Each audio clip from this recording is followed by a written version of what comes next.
कविता के काव्य को पी करके अपने द्विजत्व को स्थापित करना और हास्य की बयार को लोगों के चेहरे पर उद्घाटित करके आनंद की सृष्टि कर लेना पद्मश्री सुरेंद्र दुबे का स्वभाव है।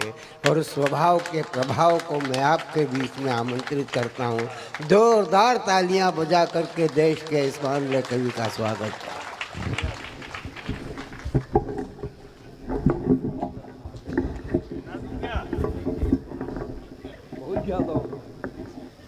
मुमताज सब तेरे ही है।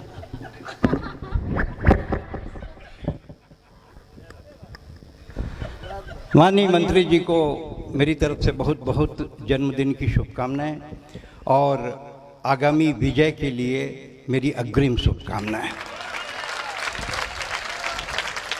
जैसे आप बैठे हैं, बाजू में चंद्रशेखर अग्रवाल जी बैठे हैं।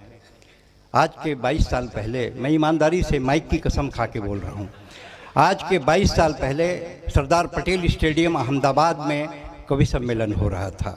कुमार विश्वास संचालन कर रहा था, मैं कविता पढ़ रहा था। जैसे चंद्रशेखर जी बैठे हैं वैसे अमित शाह बैठे थे जो उस समय अहमदाबाद के महापौर थे। आप बैठे हैं वैसे नरेंद्र मोदी बैठे थे जो गुजरात के मुख्यमंत्री थे। उस रात उन्होंने मेरे को सीरियसली सुना।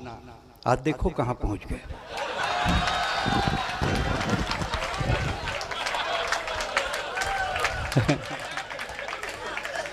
जब जनसंघ का दीप जला तो उत्तर बने सवाल। आदरणीय गुरुजी बैठे हैं जो 1952 से जब दिया छाप चलता था, दीप छाप, तब जनसंघ के कार्यकर्ता रहे, प्रचारक रहे।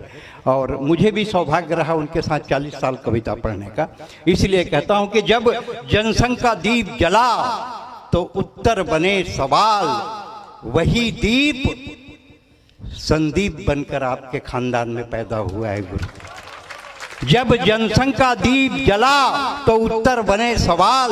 श्यामा प्रसाद मुखर्जी आए दीन दयाल। जो तन से मन से सच्चा हिंदुस्तानी, याद रहेगी उसे हमेशा भाजपा की अमर कहानी।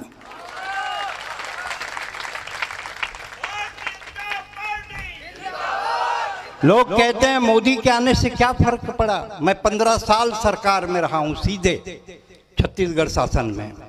माननीय ब्रजमोहन जी का ओएसडी था, माननीय सीएम साहब का रमन सिंह और हम क्लासमेट रहे, मैं उनका एडवाइज़र था। मंत्री को कितनी पीड़ा सहनी पड़ती आपको अंदाज़ा नहीं है। ब्रजमोहन जी का ओएसडी था साहब। लोग कागज वहीं पा जाते थे, कोरा लिख के ले आते थे आवेदन। हमारी शादी को 12 साल हो गए हैं, बच्चे नहीं हो रहे, तो मंत्री क्या करेगा उसमें। जो करना है तुम ही को करना है, मंत्री तो खाली शुभकामना दे सकता है। बहुत दिक्कत होती है साहब। मैं काम किया हूं, मैं रहा हूं सरकार में सीधे। हमारे गांव के शमशान घाट में बाउंड्री वाल होना। शमशान घाट में क्यों बाउंड्री वाल होना? मुर्दे रात को भाग जाते हैं या बाहर के आके सो जाते हैं। हमारे हरदा में रेल होना, क्यों होना? बच्चे देखेंगे, आएगी जाएगी तो पत्थर फेंकेंगे। मतलब बेवजह की मांग। हरदा में दूसरी बार आया हूँ, एक बार और आया था। और इतने कम श्रोताओं के बीच मुझे कविता पढ़ने की आदत नहीं है, लेकिन मैंने विश्व के 11 देशों में कविता पढ़ी है। America, England, France, Germany, Indonesia, Dubai, Oman, Qatar, Bahrain, Abu Dhabi, Hong Kong, Canada. मैंने अमेरिका के 42 शहरों में कविता पढ़ी है। लेकिन आप लोग भला ही संख्या में कम हैं, लेकिन आप लोग सुनने वाले लोग हैं। जब आप मुमताज को सुन लिए इतनी तबीयत से, तो कितने माला पहना है तुमको? 6। हाँ, 6 माला पहना है। 2 डांस हुए, एक इनके एक उनके। कहाँ चले गए? हाँ, इनके। मतलब भगवा पहन के नाच दिया मुमताज के लिए। हरदा की एक बात खास है, यहाँ का आदमी एकदम झकास है। अरे हरदा की एक बात खास है, यहाँ का आदमी एकदम, दोनों हाथ उठा के एकदम झकास है। मैंने एक से पूछा, कैसे आपका बेटा तुतलाता है क्या? बोले हमेशा नहीं तुतलाता है, बोलता है तब तुतलाता है। जबरदस्त आत्मविश्वास है, इसीलिए हरदा का आदमी एकदम सिगरेट हाथ में लेकर माचिस मांगने वाले मैंने 1000 देखे। यहां माचिस रख के सिगरेट मांगते हैं। जबरदस्त आत्मविश्वास है, इसीलिए हरदा का आदमी एकदम। यूक्रेन और रूस की लड़ाई हुई, यूक्रेन गरीब देश, रूस अमीर देश, एक सपड़ गया हरदा वाले को पकड़ लिया, झकास से बोले हम गरीब हैं, यूक्रेन के हैं, हमको कोई टिप बताओ। बोले तुमको ना हेयर एंड शोल्डर का शैम्पू पानी में घोल के रूस के ऊपर सींचना चाहिए। बोले इससे क्या होगा? बोले इससे रूसी मरते हैं। जबरदस्त आत्मविश्वास है, इसीलिए हरदा का आदमी दोनों हाथ उठा के एकदम झकास है। और जब झकास इसलिए है कि जिनको कमल पटेल के ऊपर विश्वास है, हरदा का आदमी इसलिए झकास है कि उनको कमल पटेल पर विश्वास है, और कमल पटेल पर शिवराज सिंह को विश्वास है, कमल पटेल पर मोदी जी को विश्वास है। इसलिए ये बात खास है कि हरदा का आदमी अब तक दोनों हाथ उठा के एकदम झकास है। और मल्लिका शेरावत, पलट तेरा ध्यान किधर है? तेरा हीरो इधर है। मल्लिका शेरावत 5 मिनट के लिए बाबा रामदेव से मिली। बाबा की एक आंख बंद हुई जो आज तक नहीं खुली। राखी सावंत का स्वयंवर जब टीवी पे आता था, हमारे गांव का हर बूढ़ा चश्मा पोंछ के टीवी का आगे बैठ जाता था। हमने कहा बाबा इस उम्र में स्वयंवर से क्या लेना देना? बोले बेटा जब तक सांस है तब तक आस है, जब तक सांस है तब तक आस है। ये स्वयंवर में कौन धनुष तोड़ना, इसमें तो अपना भी चांस है। और जो लड़कियां अपनी किताबों में आमिर और सलमान के फोटो दबाती हैं, उन्हीं लड़कियों की शादी अक्सर जेठालाल से हो जाती है। टाइम नहीं है, टाइम नहीं है। हर कोई बता रहा है टाइम नहीं। गुरुजी को पढ़ना है मेरे बाद, हम दोनों ब्राह्मण हैं और आखिरी समय में ब्राह्मण का बेटा ही काम आता है। मेरे बाद गुरुजी हैं इसलिए टाइम नहीं है। थोड़ा पहले पढ़ते, लेकिन हम पढ़ें कैसे? वो तो ऐसा है कि वो सीनियरिटी है। हम मार्गदर्शक मंडल में बैठे थे, वो अडवाणी जी, मुरली मनोहर जोशी बैठे। अब कोई पूछे तब न बोले। टाइम नहीं है, जिसको देखो टाइम नहीं है। पूरा आप जितने बैठे हैं इंक्लूडिंग मंत्री जी, दिन में 10 बार जरूर बोलते होंगे कि टाइम नहीं है। हर कोई बोलता है टाइम नहीं है, आप सब बोलते हैं टाइम नहीं है, टाइम नहीं है। पूरा देश कहता है टाइम नहीं है, और हमारी आबादी 130 करोड़ हो गई। पूरा देश कहता है टाइम नहीं है और हमारी आबादी 130 करोड़ हो गई। टाइम नहीं है तो इतनी, तो टाइम मिल जाए तो कितनी? टाइम नहीं है। आप कभी रायपुर आइए, क्या डेवलपमेंट हुआ है, क्या सड़कें, मल्टीप्लेक्स, समृद्धि बाजार, 15 साल में हमने क्या काम किया है। मरघट शमशान को तो सरोज पांडे जी ने इतना बढ़िया बनवाया है मंत्री जी, देखो तो मरने का मन करता है। पूरे चबूतरे में ग्रेनाइट। ये मुन्ना गया, बोले क्या चबूतरा है? मैं बोला ज्यादा पसंद है तो लेट जा। बोले आपकी बात सही है पर मेरे पास टाइम नहीं है। जिसको देखो भाई साहब टाइम नहीं है। ये दोनों छोरियां अंदर आ रही थी अभी, एक मारवाड़ी सज्जन थे, कई नाम है मन थे, अरे का बांगड़ जी, कई बांगड़ जी मने याद को नहीं आवे। तो हाँ, वो पकड़ ली, बोले छोरी कौन है? मैं बोला ये छोरी नहीं है, लुगाई है, थे चश्मा लगाओ। बोले जब बिना चश्मा के लुगाई छोरी दिखे तो चश्मा क्यों लगाऊं? सारी बात सही है, पर हमारे पास चश्मा लगानो रो भी टाइम नहीं है। टाइम नहीं है भाई साहब। बच्चा पैदा होते ही फेरेक्स, लैक्टोजिन, बोनीजान, ग्राइप वाटर, एब्डेक खाता पीता है, डायरेक्ट चलने लग जाता है। उसकी माँ कहती मेरे बेटा, मेरे कान्हा, मेरे लाल, घुटनों के बल चल, थोड़ी बाल लीला कर। बच्चा कहता माँ तेरी बात सही है पर मेरे पास टाइम नहीं है। आजकल लड़के लड़कियां सड़क में चलते हैं तो माँ बाप का नाम नहीं पूछते, मोबाइल का सीरीज पूछते हैं। दो लड़कियां जा रही थी, आपस में बात करी, तेरा कौन सा? S7। बोले तेरा? बोले मेरा भी S7। मैं पीछे से उनके ऊपर गिर गया। बोले हट, 3210 नोकिया। बोले हट, 3210 नोकिया। मैंने कहा मैं 3210 नोकिया हूं, मेरी खपत बहुत कम है, पर एक बार बैटरी को चार्ज करके देख, इस बैटरी में बहुत दम है।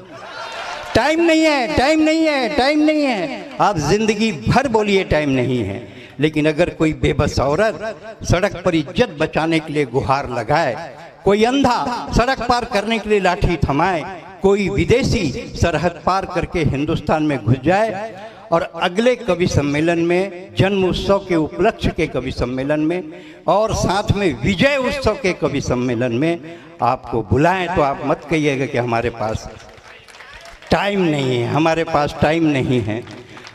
अक्सर लोग कहते हैं मुझसे, मध्य छत्तीसगढ़ में सवाल करते हैं कि मोदी के आने से क्या फ़र्क पड़ा। कांग्रेसी तो बोलेंगे ही, उनकी तो आदत ही है बोलने की, और बिना विषय के भी बोल लेते हैं वो तो कोई बात ही नहीं है उनके लिए। बोले क्या फ़र्क पड़ा मोदी के आने से? मैंने जवाब दिया, और अगर आपको लगे कि मैंने सही जवाब दिया तो आप लोगों की तालियां उसको अनुमोदित करेंगी। क्या फ़र्क पड़ा मोदी के आने से?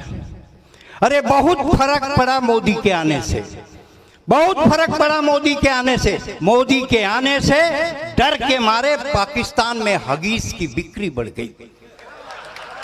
अरे मोदी के आने से डर के मारे पाकिस्तान में हगीज की बिक्री बढ़ गई। चीन की छोटी छोटी आंखें उसके नाक पे चढ़ गई। हम फिक्की ऑडिटोरियम में दिल्ली में कविता पढ़ रहे थे, खड़ा हो गया, बोले आपको शर्म आनी चाहिए, आप हंसा रहे हैं, चीन हमको आंख दिखा रहा है। मैं बोला कौन चीन? जिसकी खुद को खुद की नहीं दिख रही साली, वो क्या आंख दिखाएगा? 1.5 मिलीमीटर की आंखें, उतने तो बच्चे हमारे यहाँ प्रार्थना में खुला रखते हैं। चीन की छोटी छोटी आंखें। बहुत फर्क पड़ा मोदी के आने से, चीन के बहुत फर्क पड़ा मोदी के आने से। कोयले का रंग साफ हुआ है, कोयले का रंग साफ हुआ है। मेरे कहने का आशा है बीच के मीडिएटर साफ हुए हैं। कोयले का रंग साफ हुआ है, हर गरीब के साथ इंसाफ हुआ है। 0 रुपए में खाता खुल जाता है और याकूब जैसा आतंकवादी फांसी पे लटक जाता है। बहुत फर्क पड़ा मोदी के आने से, बहुत फर्क पड़ा मोदी के आने से। और बेटी बचाओ बेटी पढ़ाओ, भाई साहब बहुत बहुत धन्यवाद, आभार। 4 माला थी, 3 हुई अभी। तेरे को बोला था ना, बेटी बचाओ बेटी पढ़ाओ अभियान ने ऐसा जादू चलाया कि आज बच्चियों को आगे बनकर कलेक्टर कमिश्नर तक पहुंचाया। बहुत फर्क पड़ा मोदी के आने से। और एक बात सोचिए, जिनका कोई नहीं है उनका मोदी है, क्योंकि जब मोदी की माँ थी तो भी मोदी जनता के थे और आज भी मोदी जनता के हैं। मोदी है तो मुमकिन है, इस बात को स्वीकार करें। एक सुरेंद्र दुबे नाम के कवि थे राजस्थान में, चले गए क्या सब? कोई बचा राजस्थान का? सब चले गए। राजस्थान में कवि था सुरेंद्र दुबे, वो उसका निधन हुआ 1 जनवरी को। भाई साहब मतलब 5-6 साल पुरानी बात है। तो माननीय मंत्री जी, बस ये एक ही कविता पढ़ूंगा मैं, ज़्यादा आपके नहीं तो विकिपीडिया ने मेरी फोटो लगा के समाचार जारी कर दिया। आप लोग हंस रहे हैं, मैं कितनी पीड़ा में था इसका अंदाजा लगाओ। विकिपीडिया ने मेरी फोटो लगा के समाचार जारी किया, सुरेंद्र दुबे का निधन, डॉक्टर रमन सिंह अंतिम यात्रा में शामिल होंगे। मैं सो के उठा तो मेरे दरवाजे में 200-300 लोग गमछा टावल लेके खड़े थे और रो रहे थे। मैं बोला क्या हो गया? ठंड का दिन था, मैं साल ओढ़ा हुआ था, पहचान नहीं पा रहा था। बोला क्यों रो रहे? बोले भैया दुबे जी निपट गए। बहुत हंसाते थे भैया दुबे। चुप, ये हास्य का कोकड़ा है, ठहाका का परिंदा है। टेंशन में मत रहना बाबू, टाइगर अभी मेरी पत्नी को एक ने फोन किया, सुने दुबे जी निपट गए। मेरी पत्नी बोली, ऐसे हमारे भाग्य कहाँ है बाबू, ऐसे हमारे भाग्य कहाँ है बाबू। रात को आए हैं, पिज्जा खाए हैं, मुनगा उनका पसंदीदा है। टेंशन में तो मैं हूं कि टाइगर अभी, टाइगर अभी। तू कैसे खड़ा है रे? लकड़ी टाल वाला हूं, 2 क्विंटल लकड़ी शमशान में डाल के आया हूं, 1650 रुपए का है। अब तू नहीं जलेगा तो मरघट की लकड़ी वापस भी नहीं आ सकती। बोला तेरे 1650 रुपये में जल जाऊं? अरे ये हास्य का कोकड़ा है, ठहाका का परिंदा है। टेंशन में मत रहना बाबू, टाइगर अभी, टाइगर अभी। तू कैसे खड़ा है रे? ये पॉलीथीन में क्या रखा है? पीतल का लोटा है, घी है, लोभान है, आपके कपाल क्रिया का पूरा सामान है। 650 रुपए का है, नॉन रिफंडेबल है। तो तेरा नॉन रिफंडेबल होने के लिए मैं साले जल जाऊं, कपाल क्रिया करा लूं? एक बात समझ ले, मैं कभी मरूंगा नहीं, क्योंकि कभी कोई ऐसा काम करूंगा ही नहीं।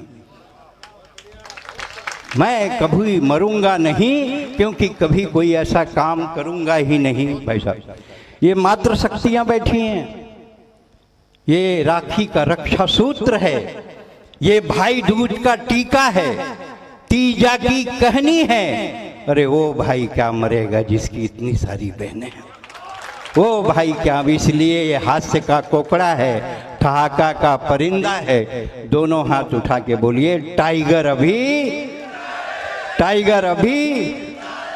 आप अपने बच्चे को कॉन्वेंट में पढ़ाते हैं, अंग्रेजी स्कूलों में पढ़ाते हैं। आज बात हो रही थी, माननीय प्रधानमंत्री जी विदेश में भी जाते हैं तो हिंदी में अपना भाषण देते हैं। मैं आपको सही घटना बताता हूँ माननीय मंत्री जी, इस बात को आप ऊपर शेयर भी कर सकते हैं। जब न्यूयॉर्क में पहले बार गया, जब उस समय मनमोहन सिंह प्रधानमंत्री हुआ करते थे, तो न्यूयॉर्क टाइम्स पेपर में कॉर्नर में छपा था कि भारत के प्रधानमंत्री न्यूयॉर्क आ रहे हैं। और जिस बार न्यूयॉर्क मोदी जी गए, उस दिन का न्यूयॉर्क टाइम्स का पूरा एक पेज मोदी जी की उपलब्धियों से रंगा हुआ था। मोदी जी का सीना अगर 56 इंच का होता है तो उनके काम से हम भारत के लोग जब अपनी कविता पढ़ने जाते हैं, हमारा सीना भी 58 इंच का हो जाता है। ये मोदी जी के कारण है।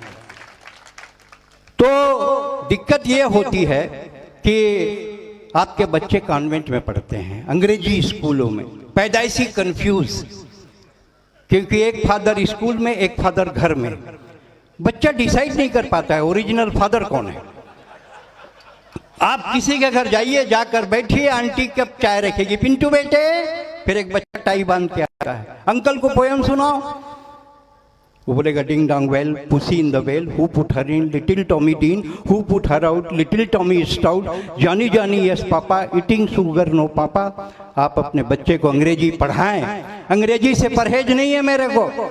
मैंने विश्व के 11 देशों में कविता पढ़ी। अंग्रेजी आपके बच्चे को पैकेज दे सकती है, जॉब दे सकती है, उद्योग दे सकती है, व्यापार दे सकती है, लेकिन सिर्फ हिंदी और आपकी मातृभाषा है जो बच्चे को संस्कार दे सकती है। संस्कार को जिंदा रखिए। और भाई साहब ने जो कुछ अभी बताया अपनी उपलब्धियों के परिप्रेक्ष्य में, उपलब्धियां क्या, किया गया कार्य वो उपलब्धि नहीं होती, वो किया गए कार्य का लेखा जोखा होता है, जो भाई साहब ने कहा है। टारगेट नहीं बताया है, अचीव करके बताया है, इसलिए वो टारगेट नहीं है, टारगेटेड नहीं है, अचीव्ड है। और मैं आपको बहुत आपका आभार व्यक्त करता हूँ। और कविता के लिए कोई कठिन शब्द नहीं लगते हैं, कविता बड़े सरल शब्दों में होती है। जैसे बच्चों के पाठ होते हैं पहली, दूसरी, पहली में या केजी में, अमर घर चल, चल अमर घर चल, ऐसे पाठ होते हैं।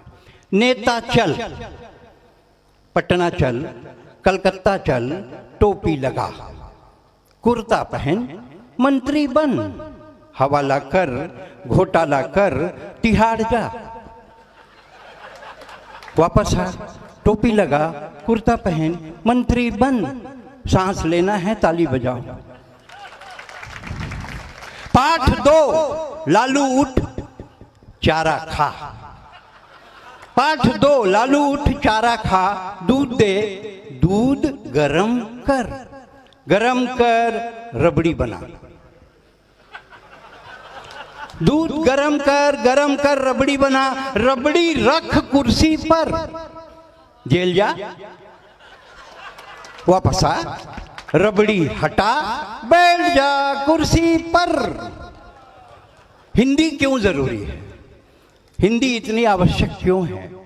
अंग्रेजी ए फॉर एप्पल से शुरू होती है, सेव से, और जेड फॉर जेबरा जानवर में जाके खत्म होती है, और हिंदी अनपढ़ से शुरू होती है और ज्ञानी में जाके खत्म होती है। यह है हिंदी की ताकत, यह है हिंदुस्तान की ताकत। हिंदी की क्लास थी, टीचर एकदम उदास थी। हिंदी की क्लास थी, टीचर एकदम उदास थी। पति से लड़कर आई, अब काहे की पढ़ाई?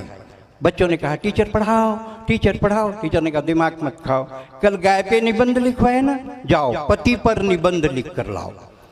बच्चों ने लिखा, पति एक दयनीय पालतू प्राणी है। मुमताज, पति एक दयनीय पालतू प्राणी है जिसे हम मनुष्य भी कह सकते हैं।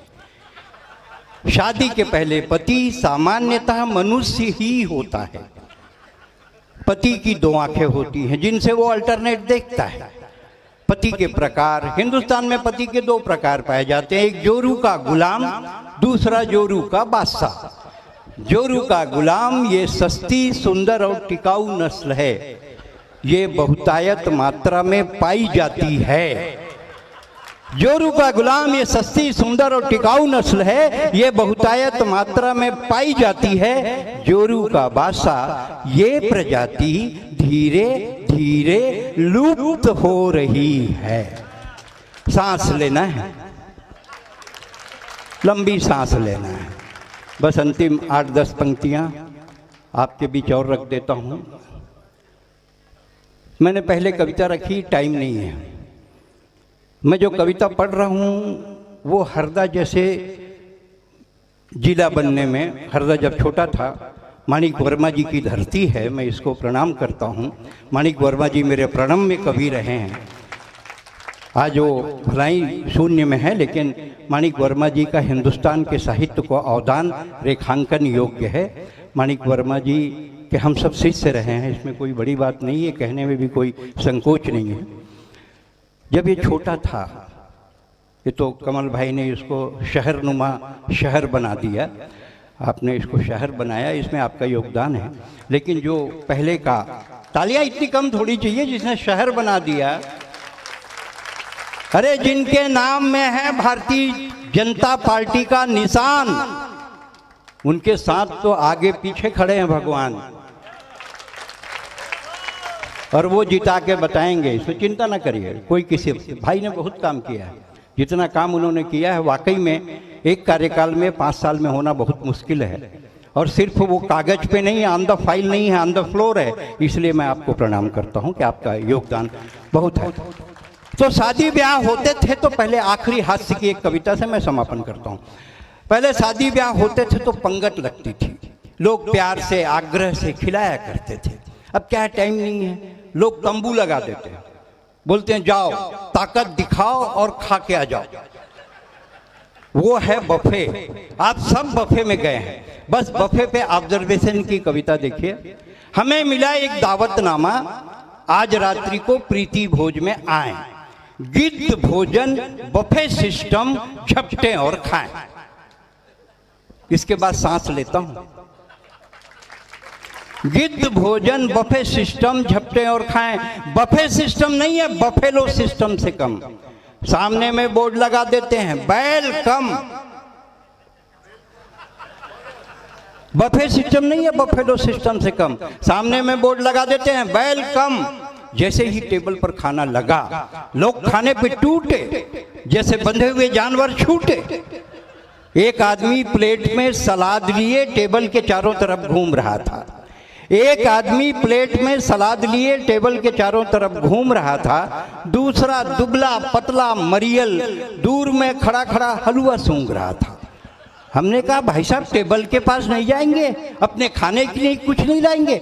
उसने हाँफ कर जवाब दिया, अभी गया था, कुर्ता फड़वा कर आया हूं, अब की बार कुर्ता उतार कर जाऊंगा, और रसगुल्ला नहीं ला सका तो पापड़ लेकर जरूर आऊंगा। सांस लेना है।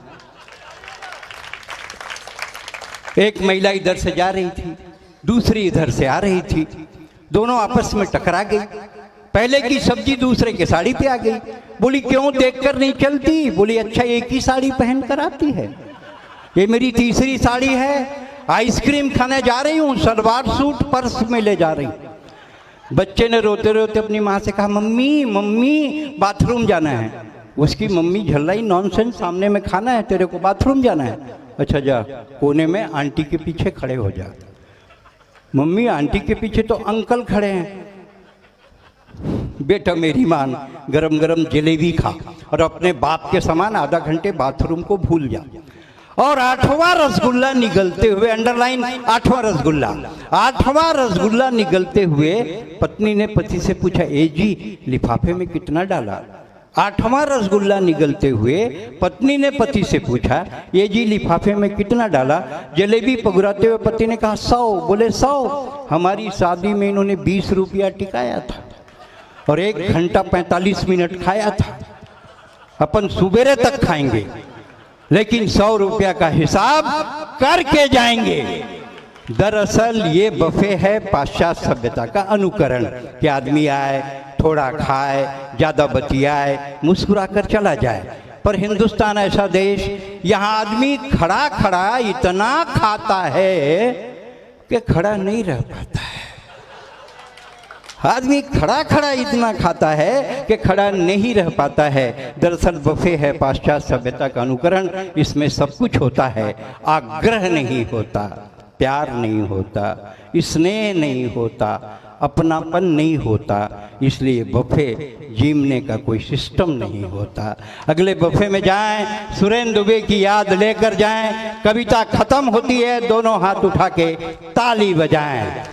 वाह वाह। इसके बाद हमारे कुल के गौरव, हमारे हिंदी काव्य विश्वविद्यालय के कुलपति, कुलाधिपति माननीय सत्यनारायण सत्तन जी को हम अनुरोध कर सकते हैं कि वो हम लोगों को आशीर्वाद के कुछ शब्द दें कविता के माध्यम से, जिससे मार्गदर्शन सुधरे, मुन्ना भी अच्छा कवि बने, ऐसा कुछ कर दें।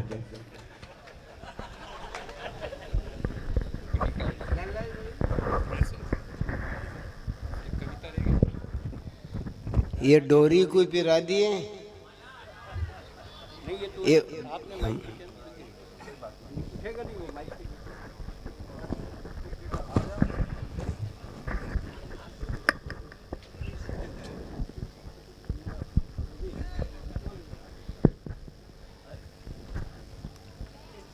भारत माता